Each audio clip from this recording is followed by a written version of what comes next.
आज हामी कुरा गर्दैछौँ जनकपुर चुरोट कारखानाको। गाडीको सुइले होइन, कारखानाको साइरेनले चल्थ्यो सिङ्गो जनकपुर सहर। बिहान साइरेन गुन्जिँदा सहर बिउजिन्थ्यो, राति साइरेन सुस्ताउँदा सहर निदाउँथ्यो। आफ्नो पिकमा यो कारखानाले नेपालको अर्थतन्त्रलाई एक्लै धान्न सक्ने क्षमता बोक्थ्यो। देशको गर्वका रूपमा चिनिन्थ्यो हाम्रो आफ्नै जनकपुर चुरोट कारखाना। तर फास्ट फरवर्ड गर्नुहोस् सेप्टेम्बर 2025 तिर। त्यही गर्व, त्यही बन्द भइसकेको कारखानाको गेटभित्र आगो बलिरहेको थियो। र त्यो आगो लगाउने अरू कोही होइन, हाम्रै देशका जेनजी युवाहरू थिए। अब तपाईको दिमागमा प्रश्न आउन सक्छ, एउटा बन्द भइसकेको चुरोट कारखानामा जेनजीले किन आगो लगाए र मुख्य मेसिनहरू रहेको प्रोडक्सन हलमा किन एउटा ढुङ्गा पनि झरेन? यो सबै कुरा आज हामी डिटेलमा अनफोल्ड गर्दैछौँ। जनकपुर चुरोट कारखानाको कहानी। कुरा सुरु हुन्छ विक्रम सम्वत 2016 सालतिर। बीपी कोइरालाको पालामा यो प्रोजेक्टको अवधारणा आएको थियो। राजा महेन्द्रले 2021 सालमा औपचारिक रूपमा उद्घाटन गर्नुभयो। सोभियत युनियनको प्राविधिक र आर्थिक सहयोगमा बनेको यो कारखाना साधारण थिएन। जनकपुरको 33 बिघा जग्गामा फैलिएको यो विशाल कारखाना आफैमा एउटा सानो सहर जस्तै थियो। ब्रिटिश कालको जनकपुर जयनगर रेलवे लाइनलाई यसले आफ्नै डेडिकेटेड ट्रान्सपोर्ट नेटवर्क जस्तै प्रयोग गर्थ्यो।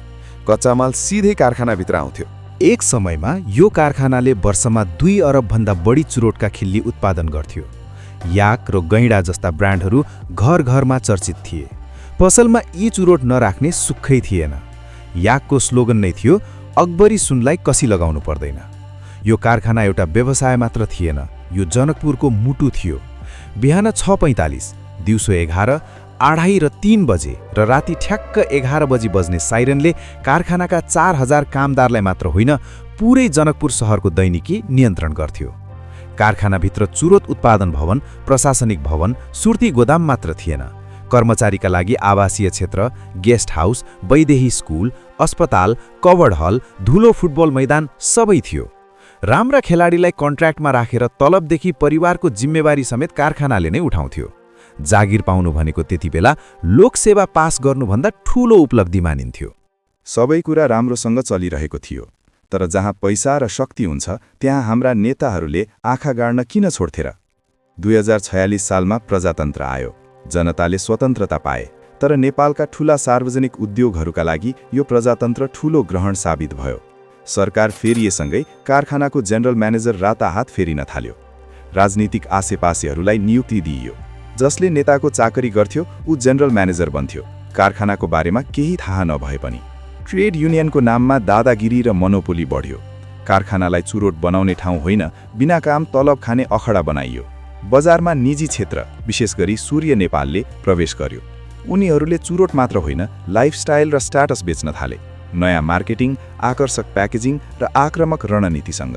तर जचुकाली भने 45 वर्ष पुरानो कुरकुर गर्ने रसियन मसिनबाट चुरोट बनाइरह्यो।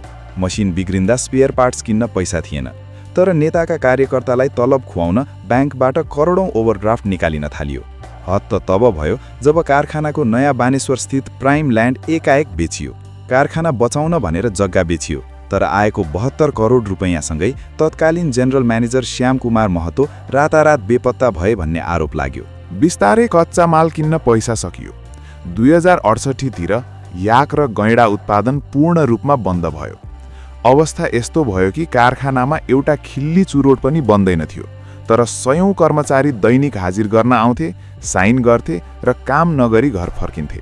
अन्ततः 2070 सालमा खिलराज रेग्मीको सरकारले औपचारिक रूपमा कारखाना बन्द गर्ने घोषणा गर्यो। स्टाफलाई बिदाई गर्न मात्र सरकारले 1.5 अर्बदेखि 2 अर्बसम्म खर्च गर्नु पर्यो। तर कुरा यत्तिकै सकिएन। सङ्घीयता आएपछि यो 33 बिघाको कम्पाउन्डलाई मध्य प्रदेशको हेडक्वार्टर बनाइयो।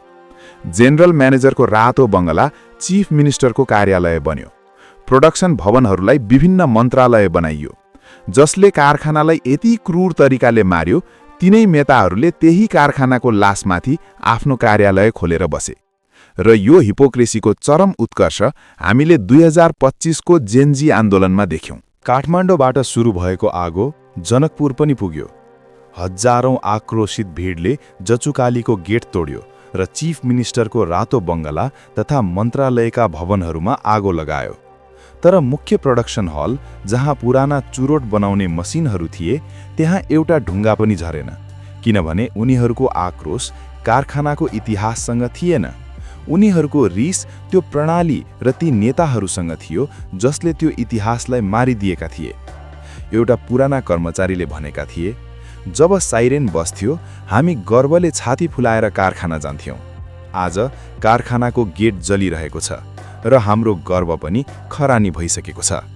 आज पनि ती लाज नमानेका नेताहरू चुनाव आउने बित्तिकै जनकपुर चुरोट कारखाना फेरि चलाउँछौँ भनेर भोट माग्न आउँछन्। तर यथार्थ के हो भने मेसिनहरूमा खिया लागिसकेको छ, पार्ट्स चोरी भइसकेका छन् र याक ब्रान्ड अब केवल सम्झना मात्र बाँकी छ। जनकपुर चुरोट कारखाना नेपालको राजनीतिक प्रणाली, नातावाद र भ्रष्टाचारको जीवन्त उदाहरण हो।